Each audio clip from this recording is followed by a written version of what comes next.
Bismillahirrahmanirrahim. Assalamualaikum warahmatullahi wabarakatuh.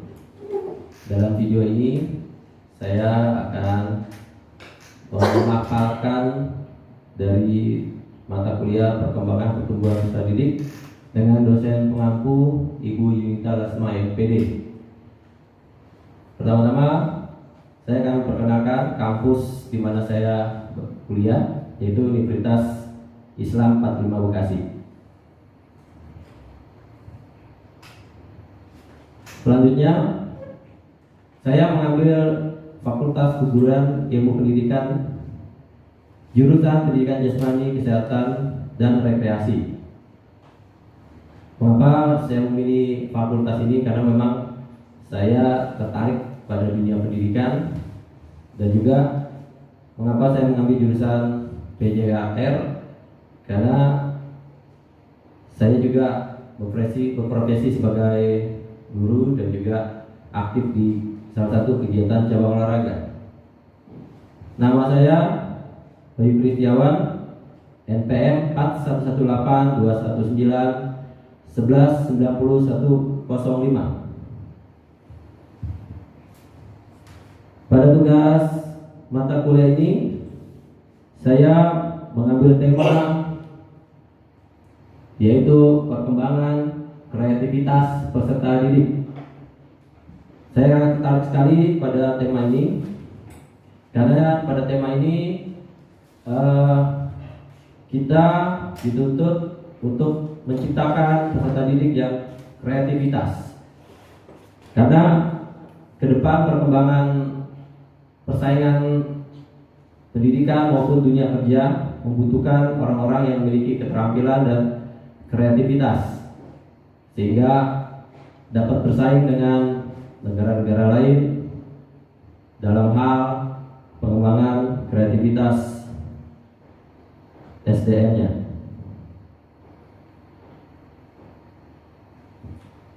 Selanjutnya saya akan menjelaskan pengertian kreativitas menurut para ahli. Pertama, menurut Koni R. Semiawan, kreativitas adalah modifikasi sesuatu yang sudah ada menjadi konsep baru. Dengan kata lain, terdapat dua konsep lama yang dikombinasikan menjadi suatu konsep baru. Selanjutnya, sedangkan menurut Utami Munandar bahwa kreativitas adalah hasil interaksi antara individu dan lingkungannya. Kemampuan untuk membuat kombinasi baru berdasarkan data, informasi, atau unsur-unsur yang sudah ada atau dikenal sebelumnya, yaitu semua pengalaman dan pengetahuan yang telah diperoleh seseorang selama hidupnya, baik itu di lingkungan sekolah, keluarga, maupun dari lingkungan masyarakat. Lalu dari kedua pengertian kreativitas dari para ahli, saya menyimpulkan pengertian kreativitas menurut saya adalah kemampuan seseorang dalam berpikir dan berimajinasi sehingga mewujudkan dalam suatu ide, baik berupa pemikiran ataupun bentuk karya yang bermanfaat bagi diri sendiri dan orang lain, yang bersumber dari ilmu, pengetahuan, dan pengalaman hidup.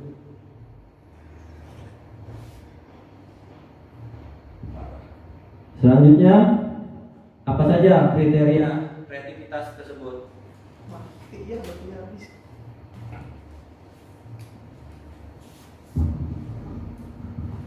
Kriteria kreativitas adalah berdasarkan pendapat para ahli psikologi. Danny N. Davis tahun 1982 mengemukakan sejumlah aspek yang berbeda termasuk dalam kriteria kreativitas, yaitu 1. Sensitivity to problems. Artinya kreativitas dinilai dari kepekaan terhadap masalah yang muncul. Bisa saya contohkan, misalnya beberapa tahun yang lalu, ya mungkin sekitar 5 atau 10 tahun yang lalu, kalau kita masuk ke jalan tol, kita masih menemukan ada petugas di loket tol, lalu kita ngambil kartu, lalu ketika kita keluar tol, kita membayar dengan uang cash gitu. Nah, menurut saya sistem ini tidak efisien dan tidak efektif. Tidak efisien waktu artinya ketika seseorang itu keluar tol, dia membayar dengan uang cash, maka butuh waktu untuk terjadi transaksi pada saat di loket tersebut, dan terjadi kemacetan. Karena kemungkinan satu orang itu membayar dengan uang yang tidak cash, harus ada transaksi kembalian, sehingga ini menjadi tidak efektif dan tidak efisien. Maka orang-orang kreditas berpikir bagaimana caranya agar terjadi efisien dan efektif ketika terjadi transaksi. Maka dihadirkanlah saat ini ada e-tol dan e-money. Jadi itu lebih simpel, cukup dengan di tap, orang langsung jalan seperti itu. Nah, ini salah satu orang kreditas peka terhadap masalah yang muncul, sehingga dia menciptakan sesuatu. Lalu yang kedua, originality, artinya pemecahan masalah dengan cara baru, bahkan meniru pemecahan masalah yang lain. Seperti yang tadi saya sampaikan, ya, ketika orang menciptakan e-tol, e-money, itu sesuatu yang baru. Sehingga kalau ada orang ingin menciptakan sesuatu yang baru, ya, membuat mungkin sistem transaksi tol yang lain, yang mereka harus membuat sistem yang lain yang tidak meniru. Yang ketiga, ingenuity, artinya ada kecerdikan dalam pemecahan masalah. Yang terakhir, bridge, artinya ketepatan dalam pemecahan masalah. Recognitive by peers, adanya pengakuan dari kelompok tentang penemuannya. Ya, seperti contoh tadi ya, bahwa saat ini ternyata e-tol dan e-money itu bukan hanya untuk bayar transaksi di tol, tapi bisa buat belanja juga, buat supermarket, dan juga bisa bayar parkir di mall-mall, seperti itu.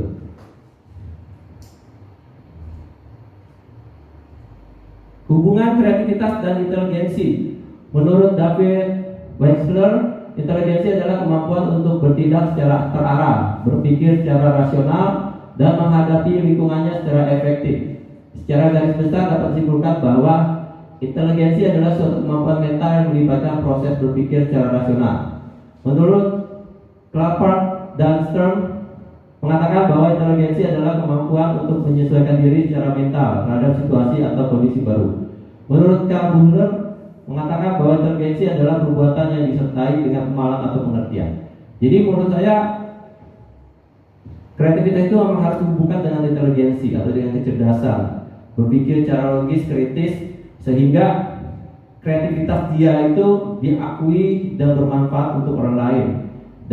Dan pastinya kreativitas itu harus bersumber dari ilmu pengetahuan dan pengalaman-pengalaman di lingkungan masyarakat. Proses kreatif. Pertama, tahap persiapan.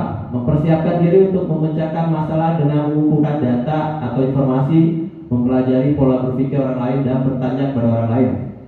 Ya, seperti tadi yang saya sudah contohkan mengenai transaksi tol ya. Ada persiapkan. Lalu seseorang itu mencari, mengumpulkan data informasi, sehingga nanti dapat lanjut pada tahapan berikutnya. Yang kedua adalah tahap inkubasi. Pada tahap ini pengumpulan informasi dihentikan. Individu melepaskan diri untuk sementara dari masalah tersebut. Ia tidak memikirkan masalah tersebut secara sadar, tetapi mengendapkannya di dalam alam bawah sadar. Tahap berikutnya tahap iluminasi. Tahap ini merupakan suatu tahap timbulnya insight atau aha, awareness, yaitu saat munculnya inspirasi atau gagasan baru. Tahap berikutnya tahap verifikasi. Tahap ini merupakan tahap pengujian ide atau kreasi baru tersebut terhadap realitis. Di sini diperlukan pemikiran kritis dan konvergen. Proses divergensi pemikiran kreatif harus diikuti proses konvergensi pemikiran kritis. Seperti yang tadi sudah disampaikan juga, bahwa orang yang kreatif itu memang harus memiliki inteligensi pemikiran yang kritis, sehingga karyanya tersebut bisa diakui. Selanjutnya, ciri-ciri pribadi kreatif. Orang kreatif berenergi tetapi tetap fokus. Artinya orang kreatif itu mobilitasnya tinggi. Dia banyak belajar, banyak menganalisa, dari suatu hal atau masa-masa di masyarakat, tetapi dia tetap fokus pada satu tujuannya. Apabila dia ingin fokus pada satu permasalahan, maka dia akan selesaikan masalah tersebut sampai selesai. Selanjutnya, orang kreatif itu cerdas. Ini sudah pasti, karena kreatif itu berhubungan dengan inteligensi. Selanjutnya, disiplin waktu.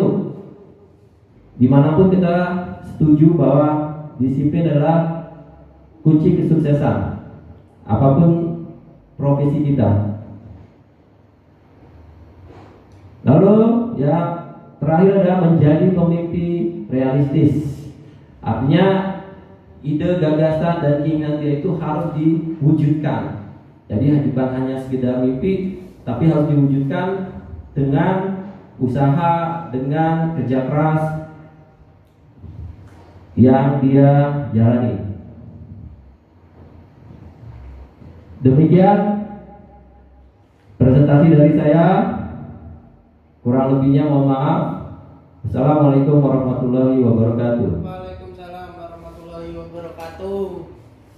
Wes.